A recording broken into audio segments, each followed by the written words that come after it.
So our final speaker for the evening is a survivor from Grenada, Mississippi. Please welcome Tanisha Bankston. Hey, how you doing? My life started changing for me at the age of 5 when I was separated from my brothers and sister. My mom, she didn't feed us from time to time, and we didn't have any food, and we were so hungry we would eat what we thought that would get us full. And so I ended up failing kindergarten because I had missed over 60 days of school, and DHS was called involved, and they came and took us one by one. And I was adopted by my aunt, and so was my baby brother. And my oldest brother, he was adopted by his grandparents, and my sister was adopted by her aunt. And so as I started staying with my aunt, like, there were a lot of people drinking and alcoholic and all that going on the porch and things like that. And one of my aunt know one of this guys, my grandmother boyfriend or friend guy, whoever he was. I was living at her house from time to time, and I was in the house asleep. And so he was sitting in the kitchen, and he was just standing there, and everybody had left, and he was sitting there looking at me. And something just came over me, but he ended up coming towards me, getting on me, and forcing himself in me. And I started screaming and crying and crying. And somehow I managed to kick him off of me, and he fell, and the carousel lamp had fallen over. But I guess he picked it up so it didn't burn anything. But I ended up running out of the house across the railroad track, and telling my mom, screaming for my mom, telling her what had happened, that this man had just raped me. He just raped me. And so she called the ambulance and everything, and they came and got me. And they were looking at me like, no, he did, no, he did, no, he didn't. So by them not believing me, my family not believing me, I just went in a shell. And I never came out of that shell. And so I was taken to the hospital. I could like see myself laying on the bed. I could see like blood, and I can see them. I can hear them talking and everything. And my mom said I had to relearn how to walk. And I see myself looking out this window, just looking out this window like I'm just this lost child. This soul is gone because nobody believed me. And so it's just like it started being a pattern, a cycle. So at the age of 10, one of my aunt boyfriends, he started getting me to meet him and things around the block where I lived at. And he would give me rolls of quarters, rolls of change and things like that. And he would put his finger over my mouth and tell me, shh, don't tell anybody. And so nobody already believed me the first time that I told it. So I'm like, why is somebody going to believe me now if I say anything to anybody? So I never said anything. And that went on for some years until he passed away. And then the abuse kept going on again. Another neighborhood man started liking me. He started writing letters. I was, like I said, 10, and I was 11 when this guy started messing with me, and he was like in his 30s. And one morning he asked me to come in. I went to go buy some candy, and he told me I can have whatever candy that I wanted. And so he took me to the back room, and he closed the door. He had a letter that he had been writing me or whatever, and he had given it to me. He told me how dark I was and how pretty I was, and said that I would like you to be my dark Barbie doll. And so I wanted to say no, but I was scared to say no. I didn't know how to say no. And so he took me in there, and he laid me down, and he had sex with me, and he said it's going to be okay. He did that for years. And so, and then my cousin husband ended up getting me pregnant at the age of 13 and everything. And when I went to the hospital, I remember almost dying on the table, and the doctors were like, no, the nurses said, call the doctor, because I kept going in and out because they said that my body wasn't ready to be having a child yet. And so he kept messing with me for years and years. And then a DNA test was done because my cousin said my baby started looking like her husband. And so the DNA test was done, and the test came back to be her husband's baby, but nothing was never done. So that was swept under the rug. You know how your family say what stays in the family stays in the family. So then in the house while I was living with my aunt, my cousins would come in the room at night, and play in my pants and do bad things to me. And I'm just like, why is all this going on? Like, but I never said anything because I was scared. I was scared to say anything. I had lost my voice and everything. I was in this shell and didn't come out. And so at the age of 14, which is my son's dad now, he ended up, like, me and my friend was walking down the street one night and he called me over there. He had been watching me, obviously, and he knew I like pickles and hot chips, and he had a bag of hot chips and a pickle for me. And he was like, Tanisha, come here. And I went over there. And so he asked me to come in. I went in the house. And so he took me in the back room, and he was, I don't know if they plotted up something to mess with this little young girl or what, but they all did. And so he ended up having sex with me. And then he ended up, from the age of 14, I ended up in a relationship with him. My family didn't say anything. They knew about it, and nobody ever said anything about it. And nobody said anything about it. And so from the age of 14 to up until the age of 23, he would beat me. He would jump on me for nothing. And he ended up getting me pregnant at the age of 17, and the abuse just went on. And so, but one day I just said, when he hit me on my leg with a baseball bat, I said, if I don't leave now, he will kill me, because I had gotten restraining orders on him. And that didn't stop him, because he started coming to my house, hiding in my closet, turned my lights off and everything. He was throwing my food down. He would spit in my face and tell me I would be nothing, that I'd never be nothing, because of my family. Like, we come from a family of not having anything and everything. So that just went on for years and years. And now that I'm 32 years old, all my life I've been just, all this has been held in, and I've been praying and praying, just continuing to pray. And I've been lucky to meet people on Facebook. I was introduced to a group, and was great support and everything. And I just started talking, and July the 3rd, it was my first time ever speaking. And I spoke, and I just felt just that relief just come off of me. And my family, it's like it opened up a can of worms. Like, my family, my aunt called me and asked me, why was I saying those things about her? I was like, well, it's true. I'm not trying to get you in trouble or anything, but nobody never protected me. Nobody ever asked me how I felt. And so then my cousins, they started wanting to fight me and everything, and saying this and that because it was their dad. And it's just so much went on. And now that I really feel free. I feel like I'm free. But now I have a lot of flashbacks. I have a lot of nightmares. And I know when Laura was just talking, it's like the word rape. I don't really like saying it because it triggers me a lot. And I started jumping over here. So that's why I was jumping, and that's why I was moving. And I just have flashbacks about just all this going on. I have a lot of PTSD. And like Michael was saying, they diagnosed us with depression. It's not a disorder. Is something that was done to us by our perpetrators and pedophiles and things like that. So it's not fair. Like, I don't want to take medication, but I know I had to seek out for help, because it was getting to the point my negative thoughts started getting worse. I started having more suicidal thoughts, and like, I just feel like I don't feel loved, and I just feel like why be here? But my children, I have 3 children, and I know I have to be strong for them, and they are who make me strong and everything. But my 2 teenagers have been rebellious and disrespectful, and both have fought me twice. And that's like I'm going through a battle with my teenagers, with the disobedience, and just, it's like the people who done those things to me, they are living their life, and I'm over here trying to find myself and find my life. And just, I want to be happy.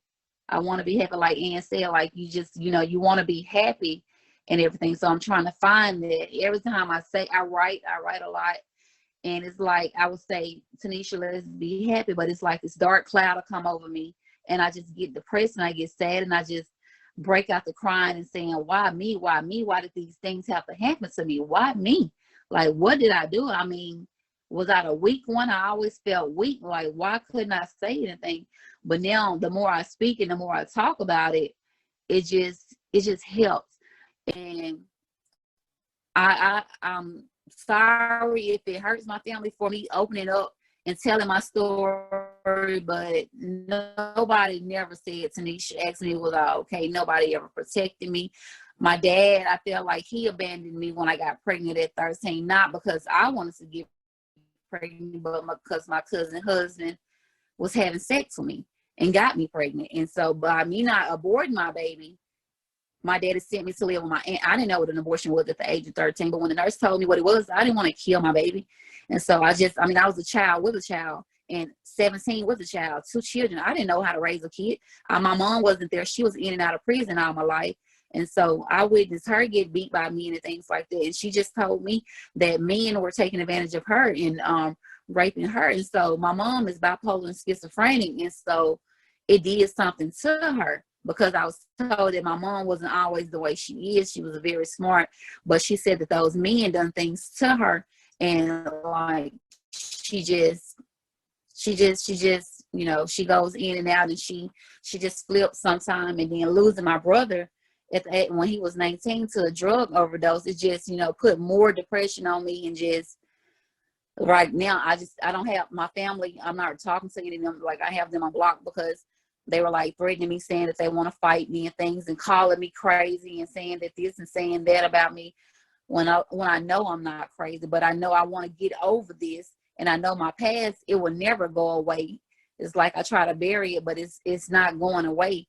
And so I just feel like sharing my story every chance that I get, and I want to help others and everything, because it's not right. And I feel like all those men should be locked up for what they've done to me. Like, they're out here on the street and just living their life, and I'm, you know, I go in and out. Like I said, I have a lot of nightmares, a lot of flashbacks, evil flashbacks and things like that. And it just started, like, it seemed like when I started opening up July the 3rd, because all these years I just did it. So I just, you know, I'm glad to be here. I'm glad to still be standing. People tell me I'm strong and I'm brave, but I don't feel it. I feel like I'm weak. I just feel just lost. So that's it. You said people tell you you're strong and you're brave, but you don't feel it.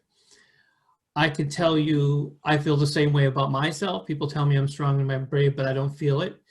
I can tell you there are so many survivors that I've spoken to who are courageous, but who can't accept it, like yourself. And I think it's understandable that it's hard to accept what people say about you when they say you're strong and you're brave, because you've been so horribly treated, and your needs and your health has been so disregarded by people. But you know what? What defines you is the fact that you came up out of that, and you're speaking out and you're speaking up. And who cares what your family, you know, the family thing is very, very difficult, but at the same time, you rose above all of that. That takes courage. That takes strength. And now you're here and you're telling this story, and your story is going to connect to so many people, and so many people are going to feel stronger because of you. Okay?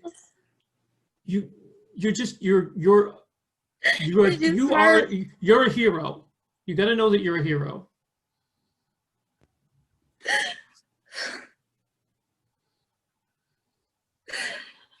It just hurt.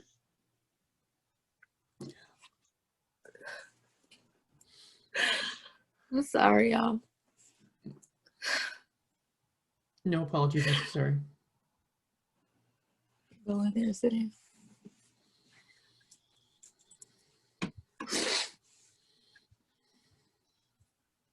You stepped out of that. You stepped out of that. You declared yourself an important person. Your feelings mattered. You know that most people can never do that? You're incredible. You are incredible. You are amazing. You are magnificent. And the people who can't see that, it's because they have problems. It's their problem that they don't see who you really are.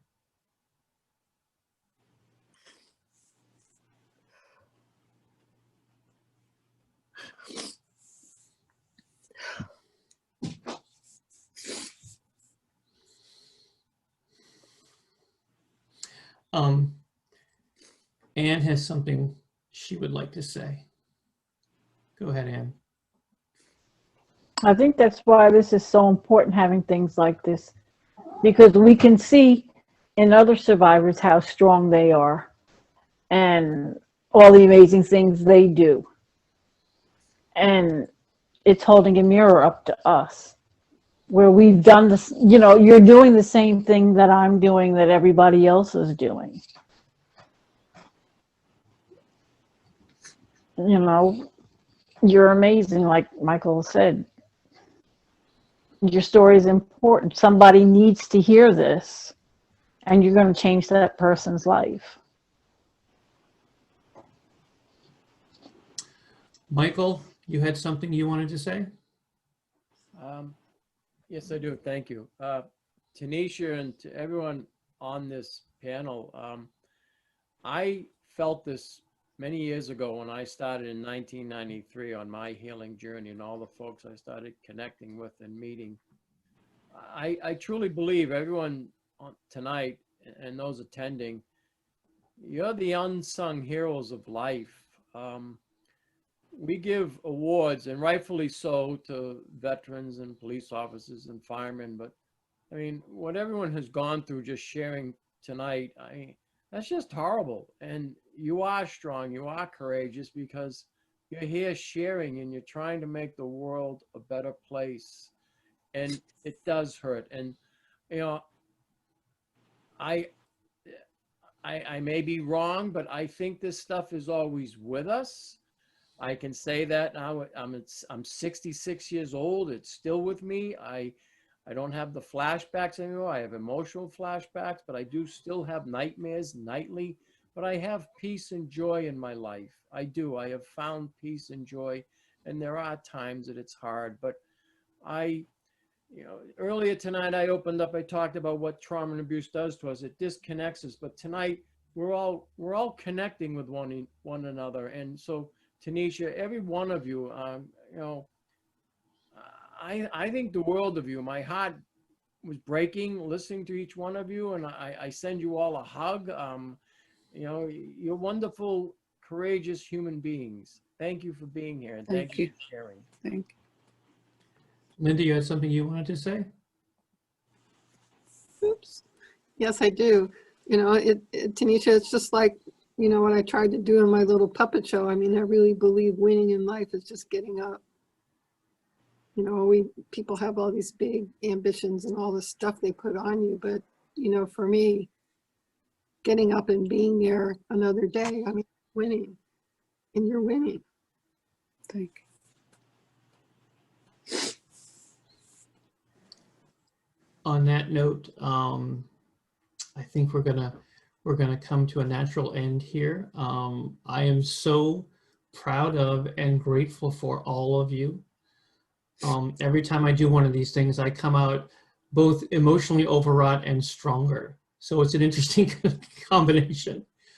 Thank you so very much for giving your time, for sharing your stories, and for helping our fellow survivors, many of whom attended tonight, feel stronger to the point that maybe at some point they'll share their stories.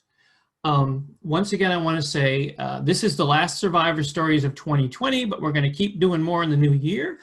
If you want to be part of Survivor Stories, you want to be up here telling your story, just go to the Ask a Sex Abuse Survivor page on Facebook and send me a message, and I will get back to you with information and with details. The other thing I wanted to say, once again, as I said at the beginning, if you want to know when our next Survivor Stories is, when our next Survivor Meetup is, anything that we're doing, your best bet is to go to the Ask a Sex Abuse Survivor page on Facebook and click sign up so you get our emails.